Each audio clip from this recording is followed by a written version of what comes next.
Hari ini kajian kita adalah kita dilahirkan untuk terbang tinggi, bukan untuk merayap. Jadi kalau sampai hari ini kita masih merayap, belum terbang tinggi, ada yang salah. Kita sampai hari ini tidak bisa menemukan berkah yang diberikan Allah kepada kita. Akibatnya kita tidak menemukan makna hidup. Cuma dua dalam hidup ini, temukan berkah dan temukan makna. Berkah itu adalah sultan, kekuatan yang Allah berikan kepada kita, kekuatan positif yang Allah berikan kepada kita. Kalau kita sudah menemukan itu, kita akan menemukan berkah hidup. Dan ketika kita sudah menemukan berkah hidup, kita akan bisa membagikan berkah itu pada orang yang membutuhkannya. Disitulah kita baru menemukan makna hidup. Jadi hidup itu baru bermakna kalau kita berarti bagi orang banyak. Kalau kita tiap hari bekerja, terus bekerja, hanya mengumpulkan sesuatu untuk diri sendiri saja, nggak cukup-cukup, ada yang salah. Ada yang salah. Coba kita lihat. Semua makhluk di semesta ini diciptakan tidak untuk dirinya, tetapi untuk sesama. Perlu dibuktikan? Yuk, buktikan. Matahari itu tidak pernah memakan sinarnya sendiri. Semua sinarnya diarahkan kepada mereka yang membutuhkannya. Dan sinar matahari hanya searah, tidak bolak-balik. Dan matahari tidak pernah menikmati sinarnya sendiri. Semua sinarnya diberikan kepada semesta. Itu sudah hukum alam. Yang sederhana aja di dapur, kangkung. Gak pernah ada kangkung makan kangkung. Kangkung mempersembahkan dirinya buat semesta. Siapa yang makan kangkung? Betul? Itu yang membuat kita buta selama ini. Padahal begitu banyak tanda-tanda Allah. Oh, ternyata pohon pisang menyumbangkan pisang. Pohon duren menyumbangkan duren. Sungai menyumbangkan air. Pohon rambutan menyumbangkan rambutan. Pohon pete menyumbangkan pete. Dan tidak ada satu pohon pun yang memakan buahnya sendiri. Pertanyaan, apakah itu hukum alam? Itu hukum alam.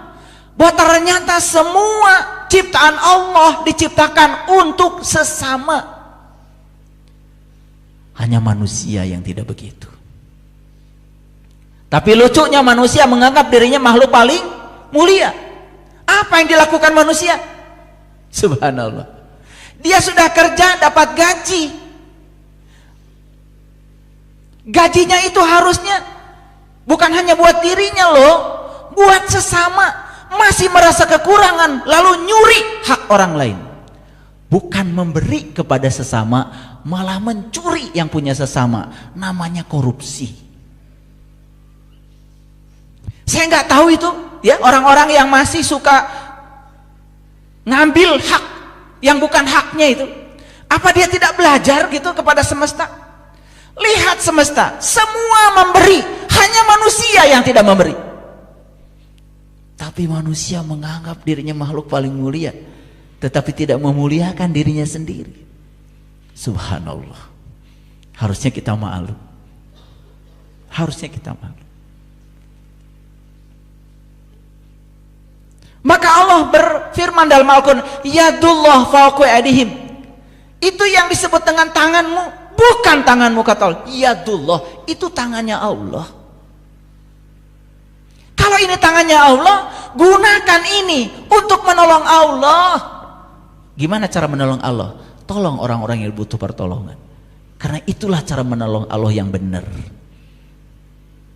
Allah yang Maha Kuasa tidak perlu ditolong oleh kita, tetapi tetangga kita yang anaknya nggak sekolah, tolong.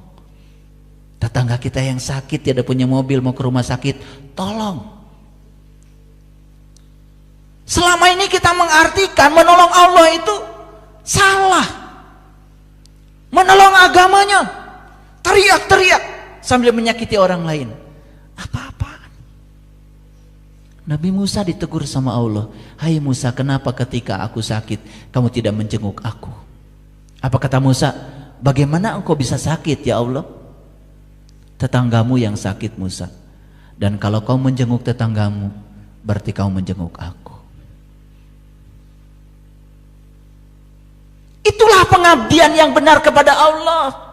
Pengabdian yang benar kepada Allah itu kita menjadi manusia yang berguna, menjadi sumber cinta, sumber sukacita bagi sesama. Itu baru keren. Baru menyembah Allah di masjid, keluar dari masjid masih marah-marah dan menyakiti orang lain. Saya nggak ngerti yang disembah itu Allah yang mana sama dia. Jangan-jangan Allah yang buatan pikirannya dia sendiri, yang dibangga-bangga oleh dirinya sendiri, karena dia tidak mengerti Allah yang sebenarnya. Baru saja keluar dari tempat ibadah, lalu ikut menghancurkan tempat ibadah orang lain karena berbeda keyakinan. Manusia semacam apa yang seperti itu? Lalu berani-berani menghalalkan darah orang lain karena berbeda keyakinan dengan dirinya. Di mana cinta kasihnya? Sedangkan Allah berfirman, "Wa ahsin kama ahsanallahu ilaika." Berbuat baik itu seperti aku berbuat baik kepada kamu, tanpa membeda-bedakan, tanpa keinginan, tanpa muatan. Hadir, sekali lagi, kita dilahirkan untuk terbang tinggi, bukan untuk merayap. Tahu pesawat? Tahu.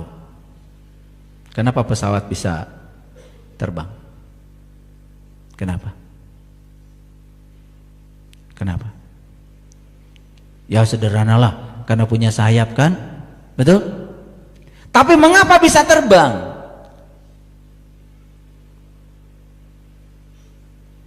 Kalau saya jelaskan, nanti takut pusing. Itu menggunakan hukum fisika, namanya hukum Bernoulli. Makanya badannya pesawat itu dirancang sedemikian rupa sehingga ketika dia itu dipacu dengan kecepatan tertentu, diharapkan kecepatan udara di atas pesawat jauh lebih besar daripada kecepatan udara di bawah pesawat. Nah, menurut Bernoulli, ahli fisika, ketika kecepatan udara di atas pesawat lebih besar daripada kecepatan udara di bawah pesawat, maka tekanan udara di atas pesawat jauh lebih kecil daripada tekanan udara di bawah pesawat. Apa yang terjadi? Itu yang menimbulkan gaya angkat. Maka rumusnya gaya sama dengan perbedaan tekanan kali luas. Kenapa harus pakai sayap? Supaya ada luas. Luas dikalikan dengan perbedaan tekanan, itu namanya gaya. Itu namanya gaya angkat, sehingga dia bisa terbang.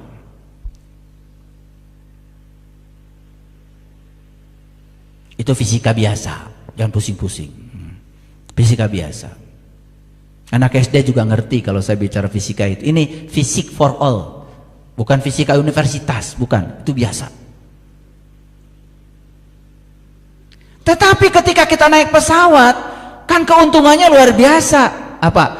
Jam yang kita butuhkan waktunya singkat. Betul? Tidak pernah terkena macet. Betul? Beda kalau kita naik mobil, apalagi merayap. Yang merayap itu kan sebutnya ulet. Ulet itu sudah merayap, lambat, jahat lagi. Betul? Daun dimakan. Pohon jeruk di depan rumah kita sedang asik-asiknya tumbuh, habis tuh dimakan ulat. Namanya ulat jeruk. Wajahnya persis seperti daun jeruk, sampai gak kelihatan. Makanya ulat melakukan pertobatan. Lalu dia puasa. Setelah puasa kemudian dia jadi kepompong. Setelah jadi kepompong kemudian dia berubah menjadi kupu-kupu. Dan setelah jadi kupu-kupu punya sayap, dia terbang. Dan setelah jadi kupu-kupu dia tidak merusak lagi. Dia tidak memakan daun-daun lagi, tidak seperti dulu. Itu pertobatan ulat. Ada nggak manusia yang melakukan pertobatan seperti itu?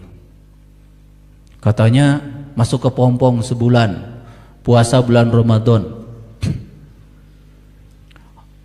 Iya, ketika bulan puasa jangan bohong.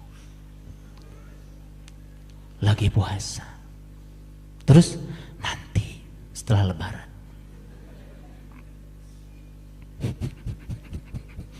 Betul nggak? Makanya begitu lebaran kan Idul Fitri. Tahu artinya Idul Fitri? Tahu artinya Idul Fitri? Kembali suci. Sembarangan. Id itu artinya kembali.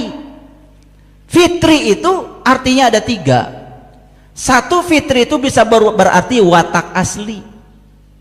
Jadi Idul Fitri kembali ke watak asli. Paham? Baru ngerti sekarang ya? Iya. Kalian semua Idul Fitri, alhamdulillah kembali ke watak asli. Nggak ada yang berubah. Jadi dari ulet kembali jadi ulet, bukan jadi kupu-kupu. Itu Idul Fitri, kembali ke watak asli. Nah, fitri bisa berarti juga sarapan pagi. Iftar itu sarapan bahasa Arab. Jadi Idul Fitri kembali sarapan pagi. Kan begitu. Hari pertama lebaran, opor sudah ada, kupat tahu sudah ada. Betul? Iya. Wah, segala. Dan hari itulah hari pertama kalian sarapan pagi. Setelah sebulan gak sarapan-sarapan. Betul nggak? Jadi kembali sarapan pagi, itu juga namanya Idul Fitri. Bagus kalian tuh Idul Fitrinya. Idul Fitri yang pertama kebagian semua, insya Allah kembali ke watak asli. Emang wataknya tukang bohong? Ya bohong. Kebetulan selama Ramadan karena ingin dapat pahala berhenti. Itu pun siang aja, kalau malam udah bohong lagi. Nah, ada yang ketiga. Nah, ini baru benar. Idul Fitri kembali ke fitrah. Nah, ini baru benar. Yang nomor 3 ini jarang yang kebagian. Makanya di dalam Al-Quran ada doa bagus sekali. Itu doanya Nabi Isa alaihissalam. Itu diabadikan dalam Quran surat Al-Maidah ayat 114. Allahumma rabbana anzil alaina ma'idatan minas sama'i takunul na'id. Ya Allah, turunkan hidangan dari langitmu, yang turunnya hidangan itu merupakan hari raya bagiku. Jadi sebetulnya Idul Fitri itu adalah saat kita mendapatkan hidangan dari langit. Apa itu? Kesadarannya meningkat. Jadi orang yang kesadarannya meningkat dari lapis pertama, lapis kedua, lapis ketiga sampai Sidral Muntaha, itulah yang disebut dengan orang sudah beridul fitri. Paham? Paham ya? Jadi kita ini kebagian yang mana Idul Fitrinya? Yang pertama dan kedua pasti. Ya, yang pertama kembali ke watak asli, yang kedua kembali sarapan pagi, semua kebagian. Kelihatan dari wajahnya. Nah, yang dapat hidangan dari langit beda. Asalnya pemarah, sekarang ya masih pemarah, tapi berkurang. Jadi sebelum puasa marah sehari 100 kali, habis puasa jadi 99 kali. Itu sudah lumayan, daripada tidak kan? Iya, lumayan. Dulu kalau ngasih ke orang 2.000, sekarang alhamdulillah 2.100. Ya, itu juga perubahan ya, perubahan. Ya, kenapa perubahannya lambat? Karena merayap. Ulangi ya. Kenapa perubahan kita lambat? Karena kita merayap. Ingin perubahannya cepat, terbang. Loh, kan kalau terbang harus pakai sayap. Ya Allah, manusia itu diberi sayap oleh Allah. Cuman sayapmu gak pernah dipakai terbang. Percaya sama saya gak? Awas jangan percaya sama saya. Sebelum saya tunjukkan nanti bukti-buktinya. Nah, sebelum saya masuk ke sana, saya mau cerita sedikit, ini agak menyimpang sedikit. Jadi saya lagi lagi apa? Online di internet. Gak tahu gimana, pokoknya tiba-tiba ada artikel nyelonong. Nih yang nyelonong yang pertama ini, 10 negara paling religius di dunia. Ini ditulis dalam majalah CEO World, dalam Global Business Policy Institute. Risetnya dilakukan di 148 negara. Responden yang terlibat gak kurang-kurang 370.000 partisipan. Jadi ini risetnya serius. Didapatkan 10 negara paling religius. 1. Somalia, skornya 99,8. 2. Nigeria, skornya 99,7. 3. Bangladesh, skornya 99,5. 4. Ethiopia, skornya 99,3. 5. Yaman, skornya 99,1. Malawi, skornya 99. Indonesia, alhamdulillah, nomor 7 paling religius, skornya 98,7. Sri Lanka, skornya 98,6. Mauritania, skornya 98,5. Djibouti, skornya 98,2. Ini kalau diteruskan habis waktunya. Ini cuma saya ambil 10 negara paling religius. Apa yang dimaksud dengan religius? Nah, religius itu maksudnya adalah hari-harinya disibukkan dengan ritual agama. Itu religius itu. Jadi berhubungan dengan religi, ya, itu. Dari mulai pakaian, religi. Cara jalannya, religi. Ya. Pokoknya waktunya itu habis untuk melaksanakan ritual-ritual keagamaan. Saya tidak mau menjustifikasi ya, pikirkan sendiri negara-negara ini keadaannya sekarang seperti apa, pikirkan. Karena kalau saya menilai, saya jadi keliru. Pikirkan sendirilah, ya. Somalia, Nigeria, Bangladesh, Ethiopia, seperti apa kondisi negaranya saat ini. Padahal ini termasuk 10 negara paling religius, gitu, ya, paham ya? Bajunya sih sudah bagus, jilbab syar'i, kerjanya ngomongin orang, gitulah kira-kira. Kira-kira itu, dikira-kira itu belum tentu benar, ya. Itu mah yang di sana, yang di sini mah gak beda. Oke, kita ngaji lanjut ya. Ini fakta. Saya kalau menyampaikan sesuatu tidak mau katanya, tapi harus ada fakta, harus ada datanya. Karena kalau ingin tahu lihat orang aslinya, gampang kok. Lihat saat dia berhubungan dengan kontradiksi. Aslinya orang itu kelihatan pada saat dia berhadapan dengan kontradiksi. Lihat saat dia mendapatkan yang tidak diinginkan oleh dia. Lihat sikapnya seperti apa. Kalau dia tetap bijaksana, tetap tenang, itu udah benar. Itu sudah lumayan lah kesadarannya, barangkali sudah level 3 ke atas. Sudah level Yusuf ke atas lah. Udah Idris itu udah Idris. Udah mulai cerdas. Makanya kalau orang yang cerdas, begitu disakiti orang, buat apa saya nyakitin dia? Ketika dia mengatakan kata-kata kotor seperti itu, cukup saya saja yang merasakan. Karena pesan cintanya adalah ketika orang mengatakan kata-kata begitu, saya sakit. Maka saya tidak mau mengatakan kata-kata itu pada orang lain. Itu orang yang cerdas itu. Itu sudah level Idris. Makanya Idris itu artinya cerdas. Udah level situ nggak kira-kira?